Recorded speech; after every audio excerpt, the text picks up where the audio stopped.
Have you ever heard of the Burdur Empire?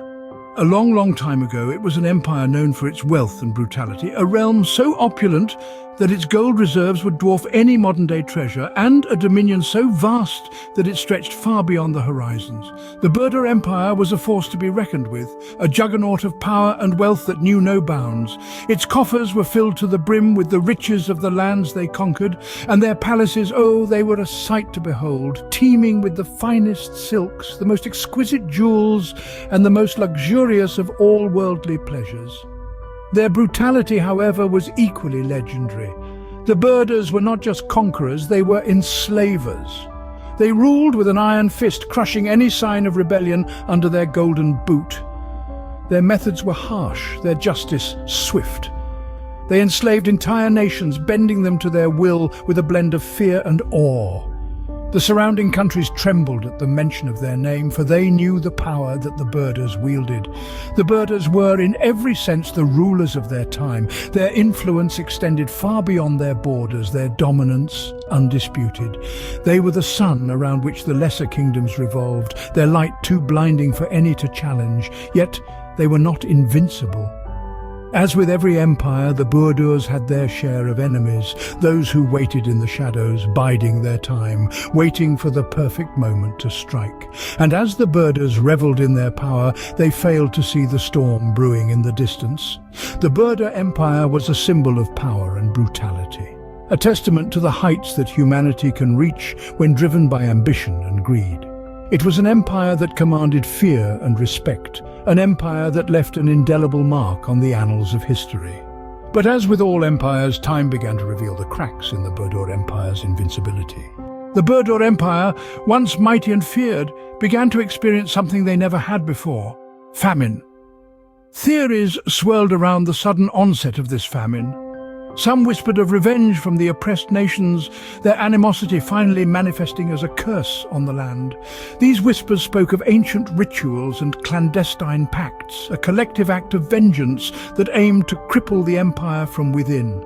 Others, however, saw this as divine retribution. They believed the empire's brutality had finally caught the attention of higher powers.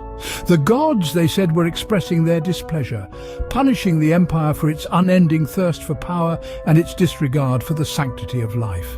The famine, they claimed, was a clear sign of divine wrath, a lesson for the Burdur Empire to learn humility and compassion. Regardless of its cause, the effects of the famine were undeniably catastrophic. The once plentiful fields lay barren, the once bustling markets silent. The empire, which had revelled in its wealth, was now caught in the grip of scarcity. But the most devastating blow came to the imperial line. The famine showed no mercy, striking down the mighty with illness and starvation.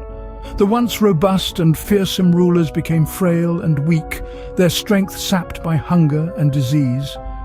The sight of once formidable figures succumbing to a mere knife blow in public squares was a stark reminder of the empire's fall from grace. Among the afflicted was Emperor Urken himself. He watched his empire crumble, his people suffer, and his lineage come under threat. His heart ached the most for his daughter, who too was not spared by the famine. She was the future of the empire, the only hope for the continuity of their lineage. The once powerful empire was now frail and desperate, and the Emperor Urken, faced with the demise of his lineage, took a drastic step. In the face of impending doom, Emperor Urken made a desperate attempt to save his daughter, the last hope of their lineage. The palace, once filled with the riches of the empire, was now left with nothing but a few remaining spices and a meagre amount of milk. With the last vestiges of the once abundant resources, Urken concocted a mixture, a final bid to save his beloved child from the clutches of the merciless famine. Emperor Urken, the once mighty ruler, was reduced to a frail alchemist, his hands trembling as he mixed the spices with the milk. His heart pounded in his chest, not from fear of his impending demise, but from the hope that this mixture might just be the miracle his daughter needed. With every stir, he infused his love and desperate hope into the concoction, praying for it to have the strength to save his child. His daughter, weak and pale, took the mixture from her father's hands. Her small lips curled into a grimace as the bitter concoction slid down her throat. "Dad, your milk is very bitter," she managed to say through her weakness, but behind the bitterness there was a spark of life, a spark that the brutal famine had not been able to extinguish. Erkan, now on the brink of starvation himself, could only smile at his daughter's words. His heart ached with a mixture of relief and sorrow. Relief that his daughter might survive, and sorrow that he would not be there to see her grow. With his last breath, he whispered words of love and encouragement to his daughter, words that would echo in her heart for years to come. And then the mighty Emperor Erkan was no more. His body gave in to the hunger that had been gnawing at him, but his spirit remained indomitable till the end. He died with the knowledge that his sacrifice had not been in vain. Erkan's sacrifice had a profound impact, saving his daughter and providing a glimmer of hope for the Burdur Empire. His legacy, his daughter, lived on, a testament to a father's love and the resilience of the Burdur lineage. Years later, the young girl saved by her father's bitter milk rose to power, becoming the Empress of the Burdur Empire. This brave girl, nurtured by her father's love and determination, was the sole survivor of the imperial lineage in a time of great calamity. Her reign began with the remnants of a once magnificent empire, now on the brink of oblivion. Yet, she held on to the hope that she could restore the glory that once was. She was driven by a deep sense of duty, the words of her father echoing in her mind, "Our lineage is in your hands." She knew she was the last thread holding together the tapestry of their lineage and the empire's legacy. With this responsibility weighing heavily on her, she worked tirelessly, striving to breathe life back into the empire. She implemented agricultural reforms, attempting to alleviate the effects of the famine. She sought alliances with neighboring countries, aiming to strengthen the empire's military prowess. She focused on the welfare of her people, hoping to heal the wounds inflicted by her forebears' brutal regime. However, despite her best efforts, the challenges were insurmountable. The empire, weakened by years of famine, was a shadow of its former self.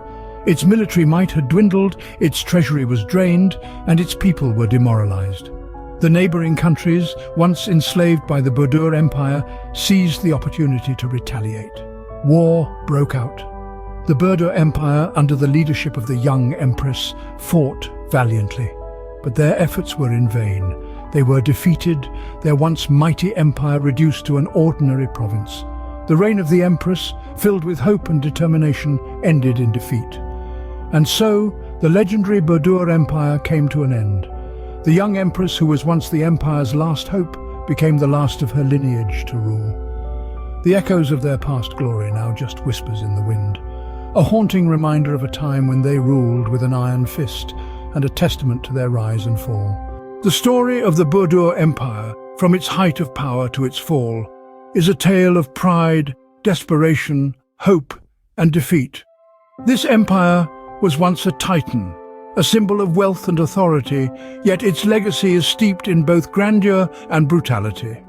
The Burdur Empire wielded its power with an iron fist, but its reign was not destined to last. A famine, the origins of which remain shrouded in mystery, ravaged this mighty empire. Some whispered it was the vengeful hand of oppressed nations, others saw it as divine retribution. Regardless of its cause, the famine swept through the empire, leaving a trail of illness and death. Its royal lineage was no exception as they fell one after the other, their bodies weakened by hunger and disease. Yet, amidst the despair, a glimmer of hope emerged in the form of Emperor Erkan's daughter. With the last vestiges of his strength, the dying emperor concocted a bitter mixture of spices and milk, his desperate attempt to save his daughter and their lineage. His sacrifice was not in vain, as the young girl survived, inheriting the burden of their dwindling empire. As empress, she bore the weight of a crumbling empire on her frail shoulders. Despite her efforts, the empire fell in the face of relentless wars, reducing Burdur to an ordinary province. Her reign, though brief, was a testament to her father's courage and her own resilience. The legend of the Burdur Empire is a tale that resonates through the annals of history. It serves as a stark reminder of the transient nature of power and the destructive potential of pride and brutality. Yet, it also tells a story of hope, resilience, and the indomitable human spirit. It teaches us that empires rise and fall, but the strength of the human spirit endures even in the face of the greatest adversities. The legend of the Burdur Empire serves as a powerful reminder that even the mightiest empires can fall, and in the end it's the human spirit that endures.